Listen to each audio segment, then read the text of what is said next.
하나님 아버지, 오늘 제가 하나님의 말씀을 읽고 묵상할 때 필요한 영의 양식을 주시기 위해 성령님께서 이 시간에 함께해 주시길 간구합니다. 예수님 이름으로 기도합니다. 아멘. 오늘 우리에게 주시는 하나님의 말씀입니다. 모세가 여호와의 모든 말씀을 기록하고 이른 아침에 일어나 산 아래에 제단을 쌓고 이스라엘 12지파대로 12기둥을 세우고 이스라엘 자손의 청년들을 보내어 여호와께 소로 번제와 화목제를 드리게 하고 모세가 피를 가지고 반은 여러 양푼에 담고 반은 제단에 뿌리고 언약서를 가져다가 백성에게 낭독하여 듣게 하니 그들이 이르되 여호와의 모든 말씀을 우리가 준행하리이다. 모세가 그 피를 가지고 백성에게 뿌리며 이르되 이는 여호와께서 이 모든 말씀에 대하여 너희와 세우신 언약의 피니라. 모세와 아론과 나답과 아비후와 이스라엘 장로 70인이 올라가서 이스라엘의 하나님을 보니 그의 발 아래에는 청옥을 편 듯하고 하늘같이 청명하더라. 하나님이 이스라엘 자손들의 존귀한 자들에게 손을 대지 아니하셨고 그들은 하나님을 뵙고 먹고 마셨더라.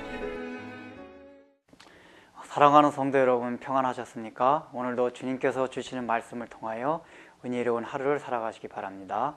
오늘 우리에게 주실 하나님의 말씀은 출애굽기 24장 4절에서 11절 말씀입니다.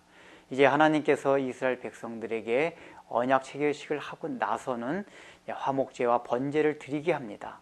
그래서 그 피를 제단에 뿌리고 또 백성들 가운데 뿌리게 합니다. 이것이 무엇을 상징합니까? 바로 하나님과 우리와 언약식을 맺는 데는 그리스도의 피로 세운 그 언약의 피, 그것이 바로 증거로 있어야 한다는 것을 말합니다. 그런 것을 통해서 바로 하나님과 가까이 가고 하나님과 대면할 수 있는 것을 말합니다. 여기 내용을 보면은 그 언약의 피를 뿌린 이후에 하늘이 청명하였더라고 말씀하고 있습니다. 그리고 마지막 절에는 이스라엘 백성들이 하나님을 뵙고 먹고 마셨더라 라고 얘기를 합니다. 지금까지 20장에서부터 쭉 진행해 오던 그 뉘앙스가 완전히 반전되는 그것이 묘사되고 있습니다. 지금까지 뭔가 좀 무거웠습니다. 엄숙했습니다. 뭔가 하나님을 대면하기가 굉장히 어려웠던 것 같습니다. 그런데 지금은 나답과 아비후와 그 다음에 70인 장로가 직접 하나님을 뵙습니다.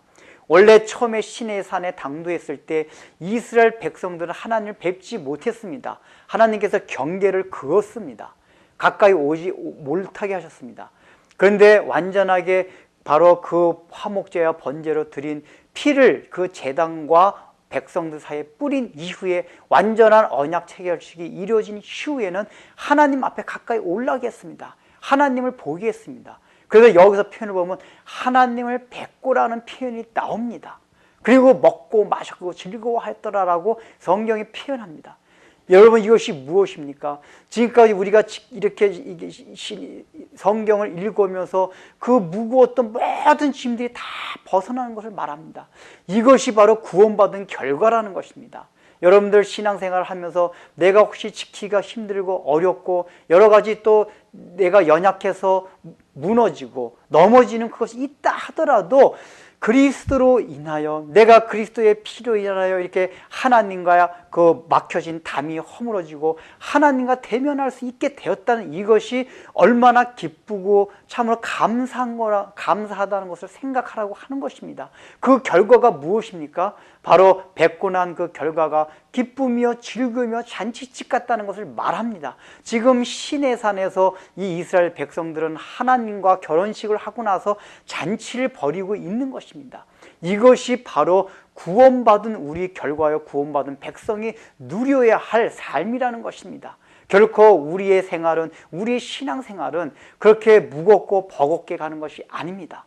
비록 하나님께서 율법을 주시고 말씀을 주시고 여러 가지 율례를 주셨지만은 그런 것으로 인해서 그것 때문에 우리의 신앙생활이 버거운 것이 아니라 결국 결과는 기쁨과 즐거움과 잔치집 같은 그런 삶으로 살아가는 것이 구원의 본질이라고 말씀하고 있는 것입니다. 그래서 예수님도 이 땅에 오셔가지고 가장 첫 번째 기적을 베푸셨던 것이 어디입니까? 바로 가나의 혼인잔치였습니다. 왜 혼인잔치에서 첫 번째 기적을 베풀었습니까?